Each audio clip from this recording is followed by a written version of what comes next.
मेरा नाम सलोनी है और मेरी उम्र 23 साल है।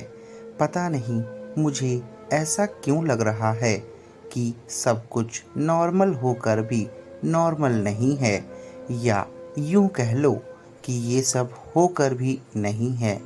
यही सब सोच सोच कर मेरे सर में दर्द बना रहता था। कभी कभी तो मुझे यूं लगता कि मैं पागल औरत हूँ, और कभी ये लगता कि मेरा पति पागल इंसान है। पता नहीं क्या हो रहा था हम दोनों में, कौन सही है कौन पागल, मुझे समझ नहीं आ रहा था। मेरी जिंदगी एक छोटी सी फिटकरी ने बर्बाद कर रखी थी, जो मेरी जिंदगी की सबसे बड़ी मुसीबत बन चुकी थी। कोई सोच भी नहीं सकता, एक छोटी सी सफ़ेद रंग की दिखने वाली फिटकरी किसी का जीना दुश्वार कर सकती है। मेरा पति रोज नई फिटकरी घर लेकर आता था। वो उसे इतना संभाल कर रखता जैसे वो कोई बहुमूल्य चीज हो। गली गली के किराना स्टोर पर मिलने वाली फिटकरी को मेरा पति इतना संभाल कर क्यों रखता है? मेरा पति इतना पागल हो चुका था कि हर 2 मिनट बाद उस फिटकरी को देखता और उसे निहारता रहता। वो रोज फिटकरी को कहीं न कहीं छिपा कर रखता, कभी अलमारी में रखता तो कभी सूटकेस में रखता। उसे हमेशा यही लगता कि कोई उसकी फिटकरी को चुरा लेगा। कभी कभी तो वो उस फिटकरी को सबसे छिपाकर किचन में किसी डिब्बे में रख देता। मैं अपने पति की इस हरकत को देख देख कर पागल सी हुई जा रही थी। पता नहीं कि ऐसा क्या है इस फिटकरी में जो ये आदमी ऐसी हरकतें कर रहा है। शादी होकर जब मैं पहली बार दुल्हन बनकर इस घर में आई तो भी मेरे पति के हाथों में ये फिटकरी थी। शादी की पहली रात से ही ऐसा हो रहा था। जब मैं अपने कमरे में बैठकर अपनी सुहाग रात के आने वाले पलों को याद कर रही थी कि तभी मेरा पति मेरे कमरे में आया और उसके हाथ में वो फिटकरी थी। उसने अंदर आकर मेरी ओर एक नज़र देखा और कमरे के अंदर बने बाथरूम में उस फिटकरी को दबाए चला गया। मैंने काफ़ी देर तक उसका इंतज़ार किया। इंतज़ार करते करते रात के 2 बज गए, पर मेरा पति बाथरूम से बाहर नहीं आया। मैं बहुत थक चुकी थी और मैंने अपने कपड़े खुद ही निकाल कर किनारे रख दिए और सो गई। सुबह जब मेरी आंख खुली तो मेरा पति मेरे बिस्तर पर मेरे बगल में लेटा था। रात को वो कितने बजे बाथरूम से निकला मुझे पता नहीं चला। मैं बहुत हैरान थी कि एक आदमी पूरी रात फिटकरी लेकर बाथरूम में क्या कर सकता है। मैं अपने आप को संभालते हुए उठी और दिन भर के कामों में लग गई। शाम को जब मेरा पति ऑफिस से घर आया तो उसके हाथों में एक छोटा सा पैकेट था। मैंने जब उससे पूछा तो उसने बताने से मना कर दिया। मुझे हल्का सा समझ आ गया कि ज़रूर इसमें फिटकरी ही होगी। ऑफिस से आने के बाद वो उस पैकेट को लेकर बाथरूम में चला गया और करीब 2 घंटे बाद बाहर आया और आते ही बोला, सारी कमी पूरी हो गई, बहुत मज़ा आया। मैं उसके ये सब शब्द सुनकर हैरान थी। ऐसी कौन सी इच्छा अधूरी थी जो बाथरूम में जाकर पूरी हो गई। एक वो दिन था जब मैं पहली बार दुल्हन बनकर इस घर में आई थी, और आज का दिन है। मेरी शादी को 6 महीने बीत गए हैं, पर वो फिटकरी का सिलसिला अभी तक जारी है। मेरा पति जब भी बाथरूम के अंदर जाता तो फिटकरी लेकर जाता, और जब बाहर आता तो फिटकरी लेकर आता। जब भी वो बाथरूम में जाता तो अंदर नल चालू कर देता। वो काफ़ी देर तक अंदर ही रहता और जब बाहर आता तो उसके चेहरे पर एक अजीब सी मुस्कान होती। मैं तो तंग आ गई थी उसकी इन सब हरकतों से। मैं किसी से कुछ कह भी नहीं पा रही थी, क्योंकि मैं किसी को बताती भी तो क्या कि मेरा पति फिटकरी लेकर घंटों तक बाथरूम में रहता है। एक दिन जब मेरा पति बाथरूम में फिटकरी लेकर गया तो मैं भी देर न करते हुए बाथरूम में बने रोशनदान के पास पहुंची। मैंने बहुत दिन पहले ही तय कर लिया था कि मैं इसकी हकीकत जान कर रहूंगी। यही सोचते हुए मैंने बाथरूम के अंदर रोशनदान से झांका। अंदर झांकते ही मेरी आंखें फटी की फटी रह गई। मुझे तो अपनी आंखों पर विश्वास ही नहीं हो रहा था। मेरे तो अंदर झांकते ही होश उड़ गए। मेरे माता पिता मुझे बहुत प्यार करते थे। मैं उनकी लाडली बेटी जो थी। मैं अपने सभी भाइयों में सबसे छोटी थी, इसलिए मुझे अपने माता पिता के साथ सभी का प्यार मिला। मेरे मम्मी पापा बताते थे कि मैं बचपन में बहुत बीमार रहती थी। वो मेरा बहुत इलाज करवाते थे, पर मैं जल्दी ठीक नहीं हो पाती थी। वो मेरे लिए भगवान से भी बहुत प्रार्थना करते थे। मेरे घर में मेरे मम्मी पापा के अलावा मुझसे बड़ा एक भाई और एक बड़ी बहन थी। मेरे मम्मी पापा और सभी लोग मुझे बहुत प्यार करते थे, पर भगवान को कुछ और ही मंजूर था। शायद मेरे जीवन में सभी का प्यार ज़्यादा दिन तक नहीं लिखा था, इसलिए एक दिन एक कार दुर्घटना हुई और मेरा पूरा परिवार ख़त्म हो गया। भगवान ने भी मुझे कैसा जीवन दान दिया। उस एक्सीडेंट में मेरे मम्मी पापा, भाई बहन सभी की मौके पर ही मौत हो गई। मुझे सिर्फ मामूली सी चोट आई थी। देखने वाले सभी हैरान थे, क्योंकि एक्सीडेंट बहुत बुरा हुआ था। उस समय मेरी उम्र मात्र 6 साल थी और इतनी सी उम्र में मेरा पूरा परिवार ख़त्म हो गया था। मुझे देखकर कुछ लोग खुश थे तो कुछ लोग दुखी। सभी का सोचना था, बेचारी लड़की अब कैसे जिएगी। एक बच्चा जब अनाथ हो जाता है तो उसे समाज की बहुत सी विषम परिस्थितियों से लड़ने की हिम्मत जुटानी पड़ती है।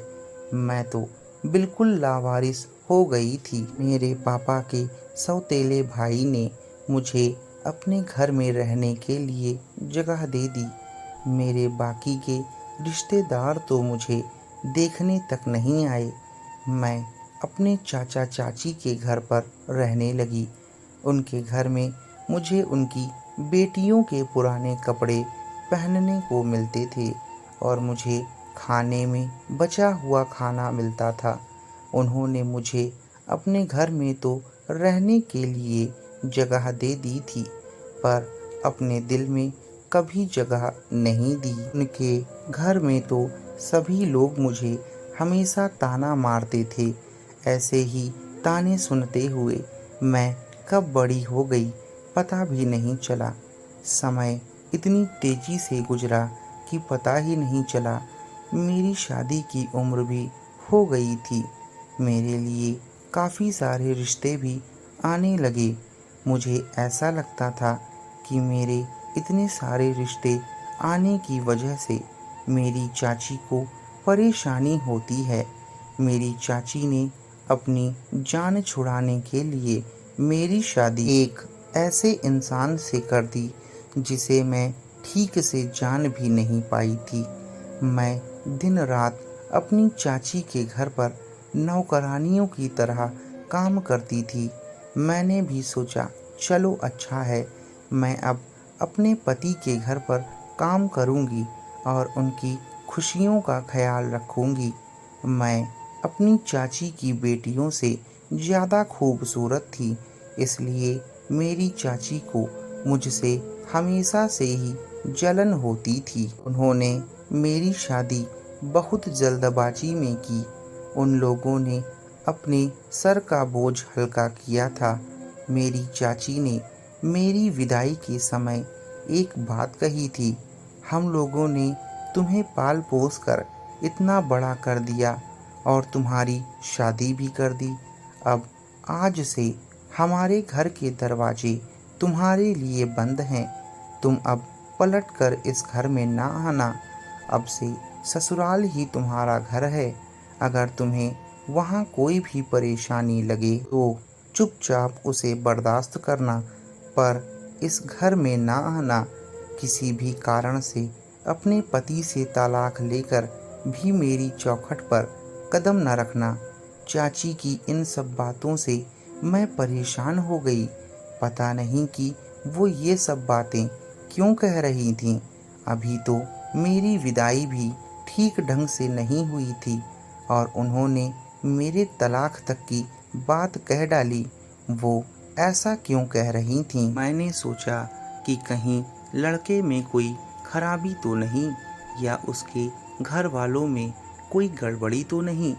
मेरे मन में अजीब अजीब से ख्याल आ रहे थे। मेरा दिमाग सवालों के जाल में फंस गया था। मेरे मन में बहुत उलझन थी। इन्हीं सब सवालों को मन में रखे मैं अपने ससुराल विदा होकर आ गई।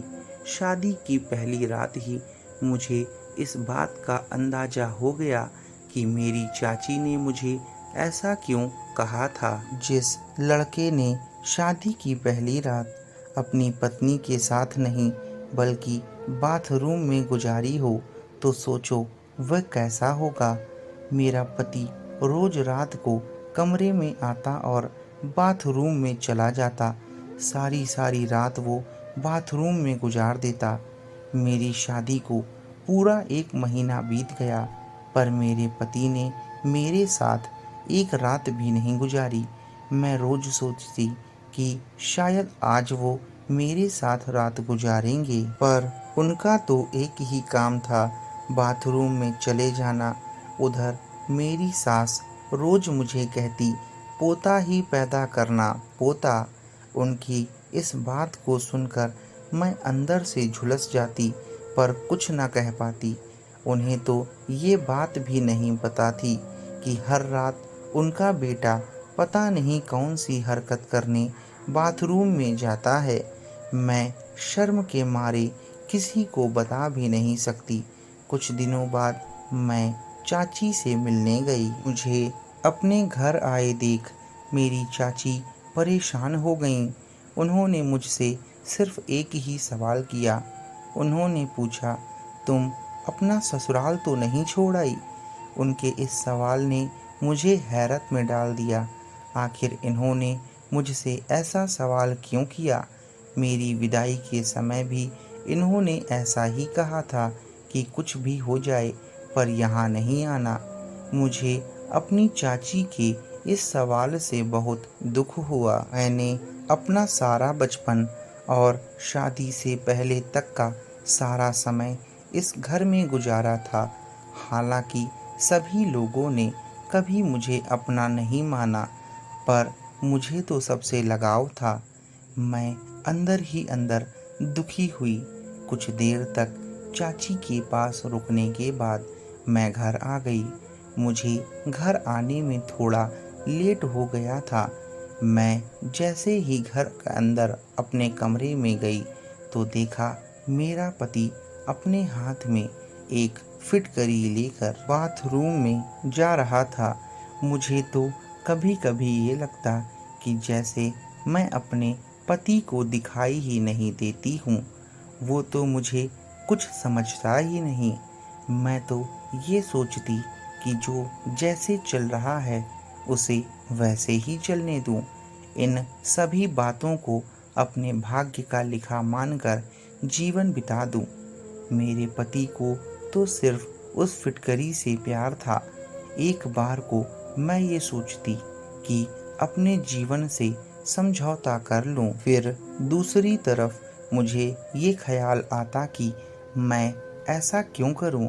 मुझे तो अपने पति का ये सच समाज के सामने लाना चाहिए, मगर ऐसा तो मैं सिर्फ सपने में ही कर सकती थी, क्योंकि असल ज़िंदगी में तो मैं परेशान होने के अलावा कुछ कर भी नहीं सकती।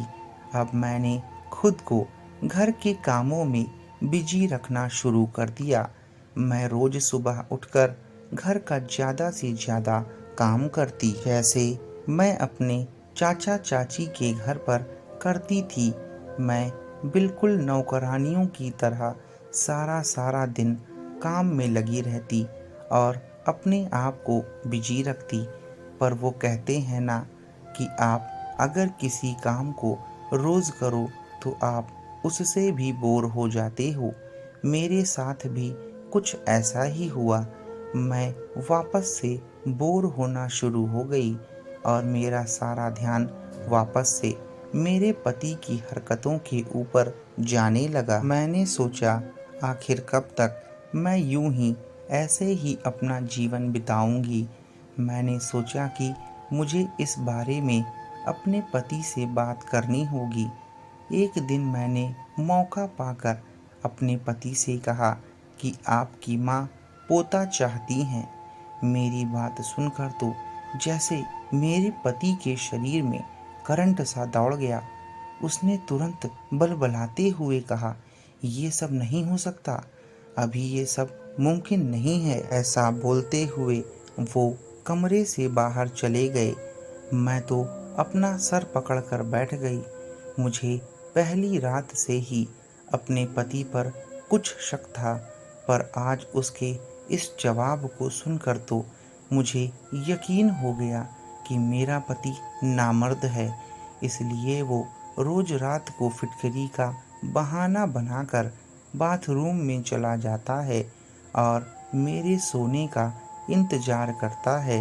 जैसे ही मैं सो जाती हूँ, वो बाथरूम के बाहर आकर बेड पर एक साइड में सो जाता है। वरना कोई मर्द ऐसा नहीं होता जो अपनी नई नवेली दुल्हन को कमरे में छोड़कर सारी रात बाथरूम में बिताए, और वो भी हर रोज़। मैंने अब तय कर लिया था कि मैं अपने पति का सारा सच जान कर ही रहूँगी और उनके इस राज से पर्दा हटाकर समाज को बताऊँगी। एक दिन मैंने रात के समय सोचा कि मैं सोने की एक्टिंग करती हूँ और देखती हूँ कि मेरा पति रात को क्या करता है। मैंने रात को ही जल्दी अपने पति से कहा कि मुझे नींद आ रही है और मेरे सर में दर्द हो रहा है, मैं सोने जा रही हूँ, मुझे जगाने की कोशिश ना करें। मेरी ये बात सुनकर पता नहीं क्यों मेरे पति के चेहरे पर एक अजीब सी मुस्कुराहट आई। उसकी शक्ल देखकर मुझे ऐसा लगा जैसे वो इंतज़ार कर रहा हो ऐसे पल का। उसने मुझसे कहा, ठीक है, तुम सो जाओ। उसने कमरे की लाइट बंद कर दी और वो कमरे से बाहर चला गया। मैं रोज़ जब भी रात को अपने बिस्तर पर लेटती थी तो मुझे नींद आ जाती थी। घर का बहुत सारा काम करके मैं थक जाती थी। रोज रात को मेरा नींद पर बस नहीं चलता था, पर आज दिन में मैंने अपनी सास से कहा था, मेरी तबीयत ठीक नहीं है, मुझे आराम करना है। मेरी सास ने मुझे देखा तो उन्हें लगा कि शायद मैं पेट से हूँ, इसलिए उन्होंने मुझे नहीं टोका और मुझे सोने दिया। चूँकि मैं दिन में अपनी नींद पूरी कर चुकी थी, इसलिए मुझे तो सिर्फ सोने का नाटक करना था। करीब 1 घंटे तक अपने कमरे में लेटे रहने के बाद अचानक से मेरे कमरे का दरवाज़ा खुला। मेरा पति कमरे में आया। मैंने ऐसा नाटक किया कि जैसे मैं गहरी नींद में हूँ। मेरे पति के हाथ में वही फिटकरी थी। वो उसको लेकर बाथरूम में चले गए। मैं फौरन उठी और अपने कमरे से निकलकर घर के पीछे साइड चली गई। जहाँ पर मेरे कमरे के बाथरूम का रोशनदान बना हुआ था। मुझे डर नहीं था, क्योंकि मुझे मालूम था कि एक बार बाथरूम में जाने के बाद मेरे पति काफ़ी देर बाद ही निकलेंगे। बाथरूम का रोशनदान बहुत ऊंचाई पर था। मेरी हाइट इतनी नहीं थी कि मैं खड़े होकर अंदर झांक पाऊं, इसलिए मैंने पास ही रखी हुई एक सीढ़ी उठाई और दीवार के सहारे खड़ी कर दी। उस समय रात के करीब 1 बज रहे थे। मेरे घर में भी सभी लोग सो चुके थे। चारों तरफ बहुत सन्नाटा था। मुझे बहुत डर लग रहा था। मेरा शरीर कांप रहा था। मैंने जैसे तैसे सीढ़ी लगाई और अंदर झांकना शुरू किया कि आखिर मेरा पति इतनी देर तक अंदर बाथरूम में करता क्या है। बाहर बहुत अंधेरा था। डर के कारण मेरा शरीर कांप रहा था और मेरे पैर भी कांप रहे थे। मैंने किसी तरह हिम्मत जुटाई और अंदर झांका। अंदर का नज़ारा देखकर तो मेरे पैर लड़खड़ा गए। मैं गिरते गिरते बची। मुझे अपनी आंखों पर विश्वास ही नहीं हो रहा था। आखिर मेरा पति ये कैसा काम कर रहा है फिटकरी के साथ। आखिर ये सब क्या हो रहा है। मैंने सोचा कि कहीं मेरे पति का दिमाग तो खराब नहीं हो गया। मैं जैसे तैसे सीढ़ी पर से नीचे उतरी और अपने आप को संभालते हुए अपने कमरे में आ गई। अंदर आने के बाद मैं अपने बिस्तर पर लेट गई और अपनी दबी हुई आवाज़ में घुट घुट कर रोने लगी। मुझे अपनी किस्मत पर रोना आ रहा था, क्योंकि आज मेरे पति की असलियत मेरे सामने थी। आज मुझे समझ आ चुका था कि आखिर क्यों मेरा पति अभी तक मेरे करीब नहीं आया था। मुझे इस बात को सोचकर और भी ज़्यादा बुरा लगा कि मेरी चाची को मेरे पति की असलियत मालूम थी। तभी वो मुझे अजीब अजीब बातें बोलती थीं कि शादी के बाद मेरे घर ना आना, अपने पति को छोड़ना नहीं। उन्होंने मुझे जानबूझकर इस नरक में ढकेला था। आज मुझे दिल से इस बारे में बहुत बुरा लग रहा था कि मेरी अपनी चाची ने मेरे साथ ऐसा किया। उन्हें यही लगता था कि मेरा रिश्ता कहीं अच्छी जगह ना हो जाए, इसलिए ही उन्होंने मेरी शादी ऐसे आदमी से करवा दी। मैं उन्हें कभी माफ़ नहीं करूँगी। उन्होंने मेरे साथ ऐसा किया है। मरने के बाद उन्हें भगवान को इस बात का जवाब देना होगा। मेरी सास को इस बात की भनक तक नहीं थी कि उनका बेटा ऐसा है। उन्होंने तो बस उसकी शादी करवा दी। आजकल यही होता है, माँ बाप अपने बच्चों की शादी करवा देते हैं बिना ये जाने कि उनका बच्चा शादी के लायक है भी या नहीं। बस किसी भी लड़की के साथ शादी कर देते हैं। बेचारी लड़की को सब कुछ झेलना पड़ता है। बहुत से लड़के तो अपनी बदनामी के डर से ये बात भी किसी को नहीं बताते कि वो नामर्द हैं और चुपचाप लड़की से शादी कर लेते हैं। पता नहीं मुझ जैसी कितनी लड़कियों को घुट घुट कर ये दर्द ज़िंदगी भर झेलना पड़ता है। मैं बहुत परेशान थी।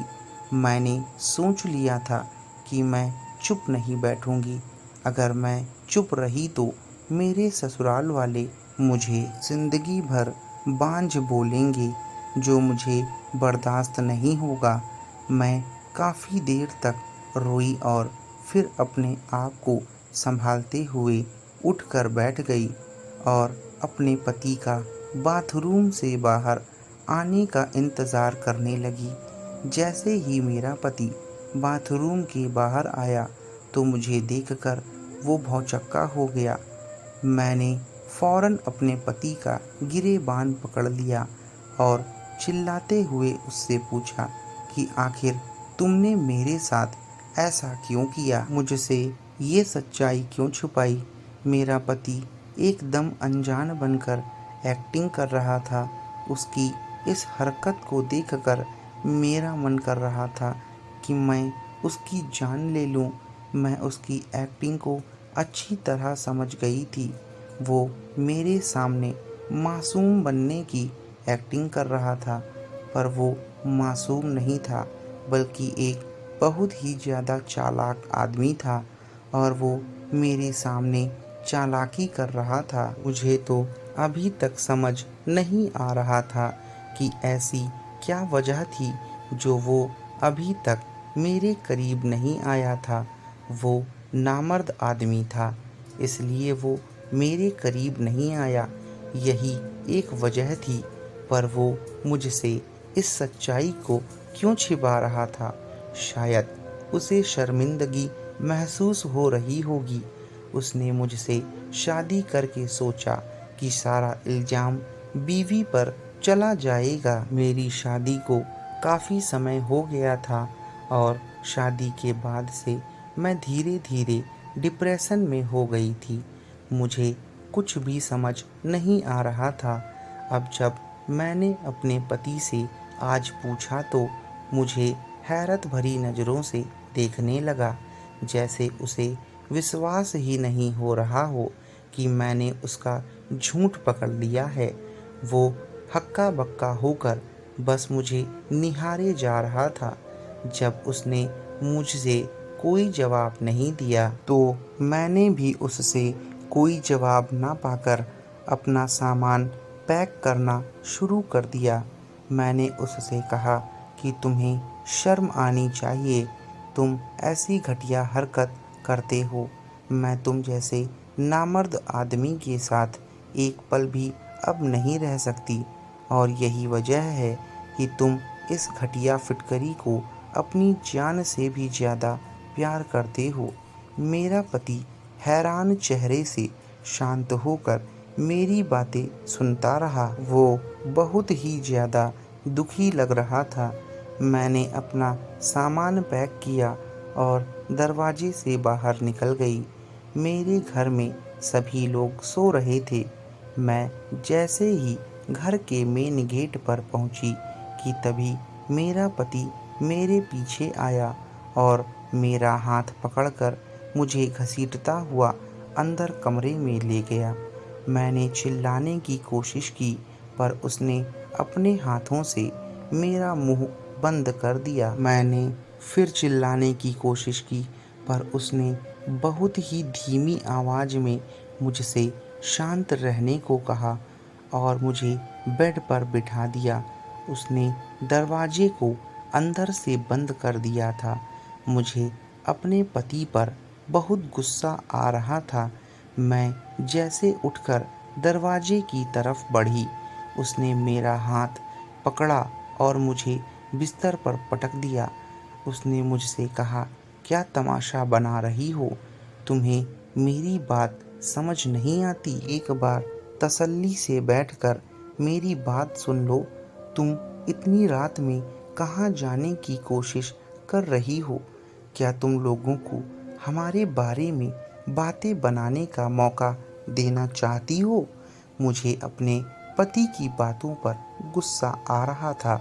मैंने उससे कहा कि तुम क्या सोचते हो कि इस तरह सच को छुपाते रहोगे और सच छुपा रहेगा? पर ये याद रखो, सच ज़्यादा दिन तक कभी नहीं छिपता। मैं दुनिया वालों को ये बात बता कर रहूँगी कि तुम नामर्द हो और तुमने मुझसे झूठ बोलकर शादी की है। तुमने मेरी हंसती खेलती ज़िंदगी के साथ खिलवाड़ किया है। मैं तुम्हें कभी माफ़ नहीं करूँगी। उस समय मैं अपना आपा खो चुकी थी। मेरे मन में जो भी आ रहा था मैं वो बोलती चली जा रही थी। मेरे पति ने मेरी बहुत बातें बर्दाश्त की और उससे भी ये सब सुना नहीं जा रहा था। उसने मुझे घसीटकर एक तमाचा मारा। मैं तुरंत जमीन पर गिर पड़ी। मुझे अपने पति से ये उम्मीद नहीं थी कि वो मुझ पर हाथ भी उठा सकता है। मैंने रोना शुरू कर दिया। चाहकर भी मैं अपने दुख को भूल नहीं पा रही थी और अगले ही पल मैं ज़मीन से उठी और अपने पति के सामने खड़ी हो गई। मैंने ज़ोर-ज़ोर से चिल्लाना शुरू कर दिया। मेरे पति ने क्रोध भरे धीरे स्वरों में मुझसे कहा कि चुप रहो, नहीं तो सब जाग जाएंगे। चुप हो जाओ, तुम जैसा सोच रही हो वैसा कुछ भी नहीं है। मैं नामर्द नहीं हूँ। मेरे पति ने मेरे सामने अपने सारे कपड़े उतार दिए। उनके कपड़े उतारते ही मैं दंग रह गई। मेरी तो आंखें फटी की फटी रह गईं। मेरे शरीर में बिजली सी दौड़ गई। उनके पूरे शरीर पर छोटे छोटे लाल लाल दाने थे और पूरा शरीर खुश्क था। उन्होंने कहा, मुझे एक गंभीर बीमारी है। मैंने कई जगह इसका इलाज ढूंढा पर कहीं भी इस बीमारी का इलाज नहीं मिला। बहुत खोजने के बाद एक वैद्य ने मुझे इसका इलाज बताया। उन्होंने फिटकरी का उपयोग बताया। मैं जल्द ही स्वस्थ हो जाऊंगा। मैंने शहर के बड़े से बड़े डॉक्टर को दिखाया था। सभी का एक ही कहना था कि तुम्हारे खून में इन्फेक्शन है जिससे तुम्हारे पूरे शरीर में खुजली और खूनी दाने हैं। ये बीमारी बहुत ही ज़्यादा खतरनाक है। काफ़ी सालों पहले जब मेरी तबीयत खराब हुई थी तो मुझे किसी व्यक्ति का खून चढ़ाया गया था और तब से ही ये बीमारी मेरे भी खून में हो गई। डॉक्टर ने मुझे बताया था कि ये ऐसी एलर्जी है कि अगर तुम किसी के करीब गए या किसी ने तुम्हारे कपड़े पहने या छुए तो उसे भी ये बीमारी हो जाएगी। अभी 6 महीनों से ये बीमारी मुझे ज़्यादा परेशान कर रही है। बस इन्हीं सब कारणों से मैं तुम्हारे नज़दीक आज तक नहीं आया कि मेरी ये बीमारी तुम्हें भी ना लग जाए। मुझे एक वैद्य ने ही बताया था कि ये एक पौराणिक इलाज है जिससे तुम जल्दी ही ठीक हो जाओगे। फिटकरी लगाने से मुझे बहुत आराम मिलता था, इसलिए मैं घंटों तक बाथरूम में अपने कपड़े उतार कर पानी से शरीर भिगोकर उस पर फिटकरी मलता था। जब मेरी ये बीमारी बढ़ी तभी घर वालों ने मेरी शादी भी फिक्स कर दी। मैं मजबूर था शादी करने के लिए। मैंने अपने घर में किसी को भी इस बीमारी के बारे में नहीं बताया था। मैंने सोचा जब मेरी शादी हो जाएगी तब तुम्हें बता दूंगा, पर मैं हिम्मत नहीं जुटा पाया। मैंने जब वेद से बताया कि मेरी शादी होने वाली है तब उन्होंने मुझे तुमसे कुछ समय तक दूर रहने को कहा और अपना इलाज पूरा करने को कहा। बस यही मेरी गलती थी कि मैंने तुम्हें नहीं बताया और तुमने मुझे गलत समझ लिया। मैं नामर्द नहीं हूँ, बस अपनी बीमारी से परेशान हूँ। तुम बहुत ही ज़्यादा सुंदर हो। मैंने तुम्हें पहली बार जब देखा था तभी तुमसे प्यार हो गया था। बस मेरी ये बीमारी ही हमारे बीच का कांटा बनी हुई है। मेरे पति ने मेरे सामने हाथ जोड़ते हुए कहा, मुझे माफ़ कर दो, मैं बहुत शर्मिंदा हूँ। मैंने तुम्हारे कोमल शरीर पर वार किया, मैंने तुम्हें मारा, मुझे माफ़ कर दो। मैंने तुमसे ये सच छिपाया। मेरे पति बहुत शर्मिंदा थे। मुझे अपने पति पर यकीन हो गया क्योंकि वो लगातार रो रहे थे और उनकी आंखों में सच्चाई साफ झलक रही थी। मैंने भी उनके सामने हाथ जोड़े और उनके पैरों में गिर गई। मैं बहुत शर्मिंदा थी। मैंने बिना असलियत जाने अपने पति को नामर्द कह दिया था। एक आदमी के लिए दुनिया का सबसे कठिन समय तब होता है जब उसकी बीवी उसे नामर्द बोल दे। पर मेरे पति ने मेरी सारी बातें सुनी। आज मुझे अपने आप से चिढ़ हो रही थी और गुस्सा भी आ रहा था। मैंने अपने पति से कहा कि अब चाहे जो हो, मैं आपका साथ दूंगी, आपकी सेवा करूंगी। उस रात को जो भी हुआ मुझे आज भी याद है। करीब 1 साल तक ऐसे ही फिटकरी से इलाज करने के बाद मेरे पति ठीक हो गए। वैद्य ने भी उन्हें स्वस्थ करार कर दिया। मैंने भी आज पहली बार उनको गले लगाया था और हम लोगों ने एक साथ सारे खूबसूरत पल बिताए और साथ में खुशी खुशी रहने लगे। भगवान की असीम अनुकंपा से मुझे बेटा हुआ। मेरी सास भी बहुत खुश हुई। दोस्तों, ये थी हमारी आज की कहानी। आशा करता हूँ कि आपको ये कहानी पसंद आई होगी। अगर आपको ये कहानी पसंद आई हो तो प्लीज़ हमारे चैनल को अभी सब्सक्राइब करें और नोटिफिकेशन पाने के लिए बेल आइकन को ज़रूर दबाएं। मिलते हैं फिर एक नई कहानी के साथ। तब तक अपना और अपनों का ख्याल रखें।